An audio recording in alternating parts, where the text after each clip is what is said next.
The healing of the 10 lepers, Luke 17:11-19. On the way to Jerusalem, Jesus was going through the region between Samaria and Galilee. As he entered a village, 10 lepers approached him. Keeping their distance, they called out, saying, "Jesus, Master, have mercy on us." When he saw them, he said to them, "Go and show yourselves to the priests." And as they went, they were made clean. Then one of them, when he saw that he was healed, turned back, praising God with a loud voice. He prostrated himself at Jesus' feet and thanked him. And he was a Samaritan. Then Jesus asked, "Were not 10 made clean? But the other 9, where are they? Was none of them found to return and give praise to God except this foreigner?" Then he said to him, "Get up and go on your way. Your faith has made you well." Jerusalem was, and still is, a significant biblical place, primarily because it was where the Temple of the Jews was located. In the Gospels, particularly in Luke's Gospel, it seems to have a more profound importance, though. In the account of the Transfiguration, in chapter 9, verses 28-36, Luke mentions Jerusalem as Jesus' final destination. It says, Moses and Elijah appeared in glory and were speaking of his departure, which he was about to accomplish in Jerusalem. Interestingly, the other synoptic Gospels, Matthew and Mark, do not mention Jerusalem in their versions of the Transfiguration narrative. Luke 17:11-19 is part of what Bible scholars call the travel narrative, which begins in chapter 9, verse 51 to chapter 19, verse 27. 9:51 says, "When the days drew near for him to be taken up, he set his face to go to Jerusalem." The Tanakh, or what we Christians call the Old Testament, uses the phrase "set his face" several times, and it seems to imply certitude and undistracted focus. For example, Genesis 31:21 says, "So he fled with all that he had and set his face toward the hill country of Gilead." Leviticus 17:10 says, "I will set my face against that person." And another would be Isaiah 50, verse 7, "Therefore I have set my face like flint." Hence, the story about the 10 lepers begins with "on the way to Jerusalem," to indicate that Jesus was moving towards a specific direction, his ultimate destination, Jerusalem. And then the text says the region between Samaria and Galilee, but Luke does not specify where exactly. And then it says, as he entered a village, 10 lepers approached him, keeping their distance. Now this is very interesting. It says, as he entered a village, meaning he was not yet inside. And there is a significant number here, the number 10.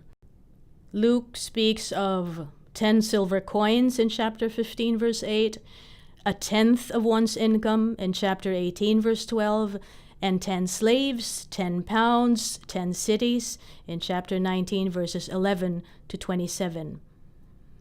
Keeping their distance. What did this mean?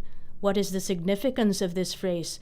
They kept their distance most likely because the Torah, or the Pentateuch, Genesis, Exodus, Leviticus, Numbers, Deuteronomy, instructs that a person afflicted with leprosy, the Hebrew for leprosy is Tzara'at. Tzara'at. This person shall live alone. His dwelling will be outside the camp. This is in Leviticus 13:46. That's why they kept their distance. And then they called out saying, "Jesus, Master, have mercy on us." This is a common plea that we find in the Gospels. And then the text says, when he saw them, he said to them, "Go and show yourselves to the priests." And as they went, they were made clean.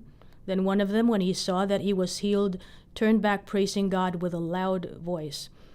And my question is, why did the 9 not turn back, even if, as they went, they were made clean?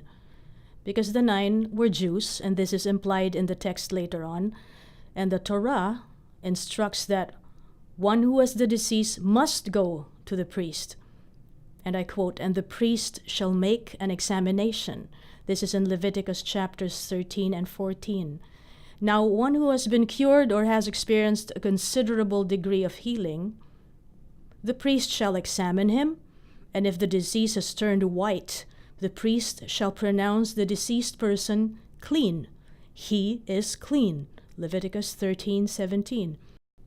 An examination and pronouncement from the priest was necessary. Apparently, the one who turned back saw no need to go to the priest. He prostrated himself at Jesus' feet and thanked him, and he was a Samaritan.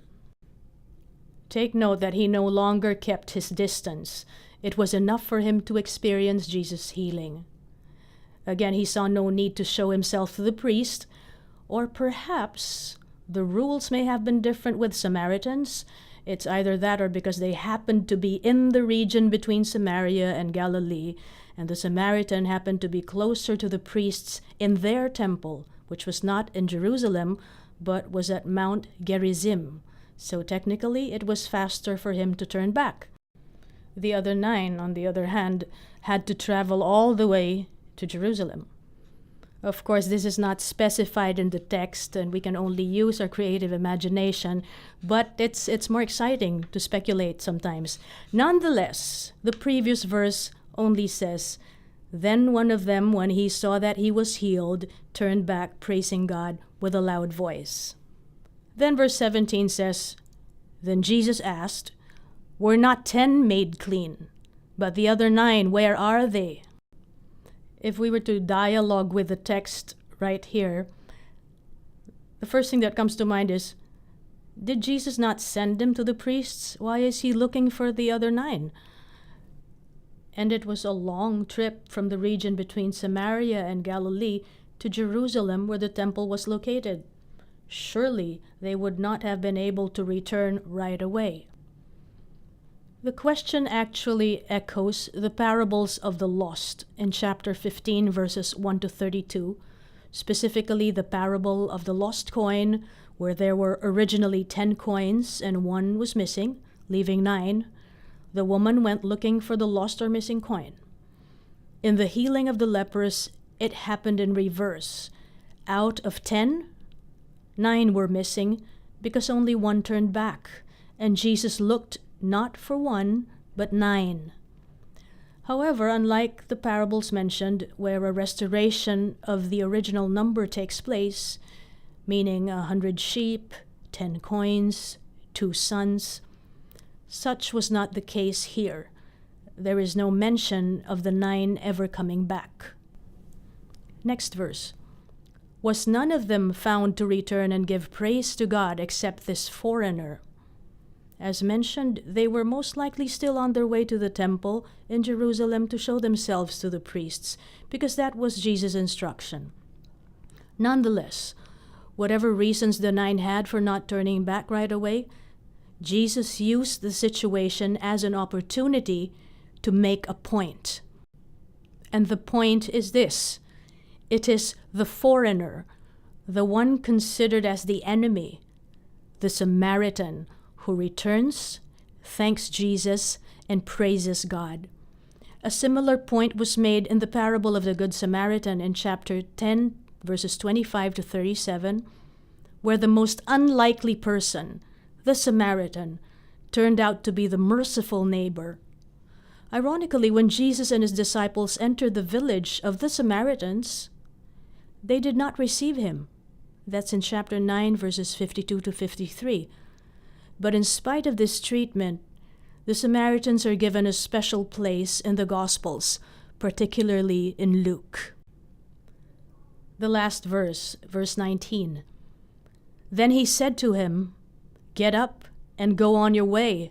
Your faith has made you well.'" Luke places the healing of 10 lepers after the incident where the apostles asked the Lord, "Increase our faith." The Lord replied, "If you had faith the size of a mustard seed, You could say to this mulberry tree, "Be uprooted and planted in the sea," and it would obey you. Chapter 17, verses 5 to 6. All the lepers needed was faith, the size of a mustard seed, and they were healed of their tzara'at, their leprosy. And to the Samaritan, Jesus says, "Your faith has healed you," or "Your mustard seed faith has healed you." Some points to ponder on. 1. What is your tzara'at? What is it that makes you keep your distance from people who care about you or people you care about? 2. Who are the Samaritans in your life? Who were these people who unexpectedly helped you, sincerely thanked you, showed compassion towards you, or was a good neighbor to you? 3. Sometimes we spend way too much time pouring our hearts out at Jesus' feet when all He's waiting for is for us to get up and go on our way. He says, "Get up, get on your way. Your faith has made you well." Allow me to paraphrase that a little bit. Jesus says, "What are you waiting for? Your faith has already healed you. Get up and move on." You feel the unbearable pain in my heart from wounds that can't seem to ever depart, pulling me in the midst of a raging storm. I'd often wonder, will I forever mourn?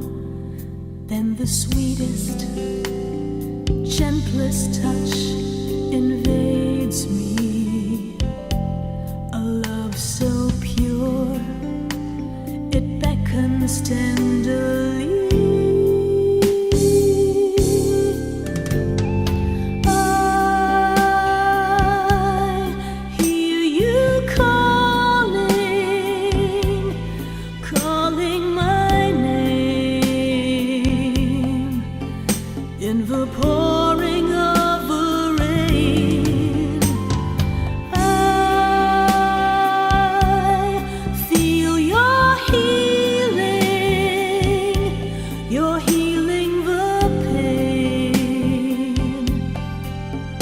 By the power of your name, the power of your name.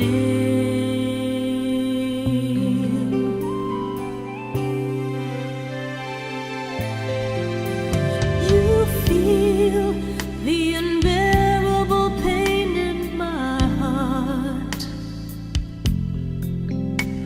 from wounds that can't seem to ever depart, pulling me in the midst of a raging storm.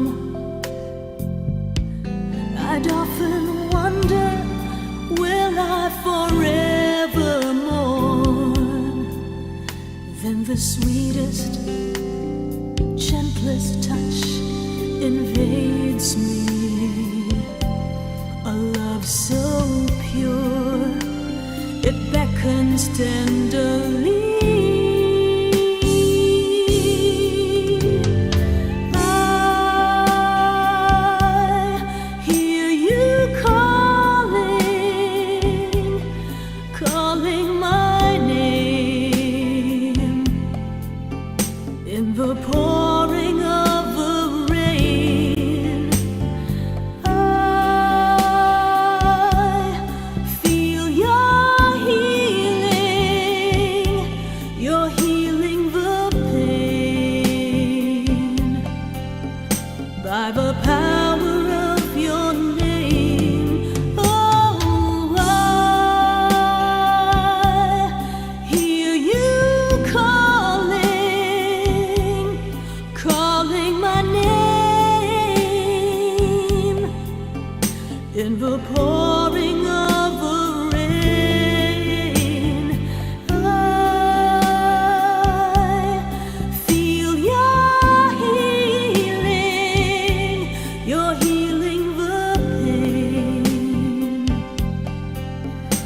By the power